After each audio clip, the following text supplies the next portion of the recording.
Benazir income support programme ਬਾਰੇ ਸ਼ਰਮਿੰਦਾ ਕਰ ਦੇਣ ਵਾਲੇ ਅਜਿਹੇ ਇਨਕਸ਼ਾਫਾਤ ਸਾਹਮਣੇ ਆ ਰਹੇ ਨੇ ਜਿਨ੍ਹਾਂ ਤੋਂ ਬਾਅਦ ਬੰਦਾ ਇਹ ਸੋਚਣ ਉਤੇ ਮਜਬੂਰ ਹੋ ਜਾਂਦਾ ਹੈ ਕਿ ਅਸੀਂ ਕੇਸ ਚੋਰ ਮੁਆਸ਼ਰੇ ਵਿੱਚ ਜ਼ਿੰਦਾ ਹਾਂ।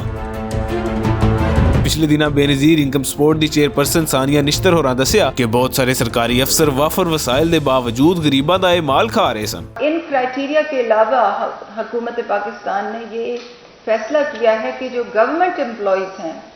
उनके लिए ये विंडो एप्लीकेबल नहीं है, क्योंकि गवर्नमेंट का एम्प्लॉय चाहे वो ग्रेड 1 का भी मुलाजिम है तो उसकी तनख्वाह ऐसी होगी कि वो पुअरेस्ट ऑफ द पुअर में शामिल नहीं हो सकता, वो उस कैटेगरी में शामिल नहीं हो सकता या हो सकती जहाँ पे लोग फाकों पे मजबूर हो जाते हैं, और ये प्रोग्राम इन्हीं हकदारों के लिए बना हुआ है। ਇਸ ਹਕੂਮਤੀ ਇਨਕਸ਼ਾਫ ਤੋਂ ਬਾਅਦ ਬਿਲਾਵਲ ਭੁੱਟੋ ਜ਼ਰਦਾਰੀ ਹੋਰਾਂ ਇਹਨੂੰ ਗਰੀਬਾਂ ਦੇ ਖਿਲਾਫ ਵੱਡੀ ਸਾਜ਼ਿਸ਼ ਕਰਾਰ ਦਿੱਤਾ ਤੇ ਆਖਿਆ ਕਿ ਹਕੂਮਤ ਵੱਡੀ ਤਾਦਾਦ ਵਿੱਚ ਬੇਨਜ਼ੀਰ ਇਨਕਮ ਸਪੋਰਟ ਦੇ ਹੱਕਦਾਰਾਂ ਨੂੰ ਮਹਿਰੂਮ ਕਰਕੇ ਆਪਣੇ ਲੋਕਾਂ ਨੂੰ ਨਵਾਜ਼ਣਾ ਚਾਹ ਰਹੀ ਹੈ।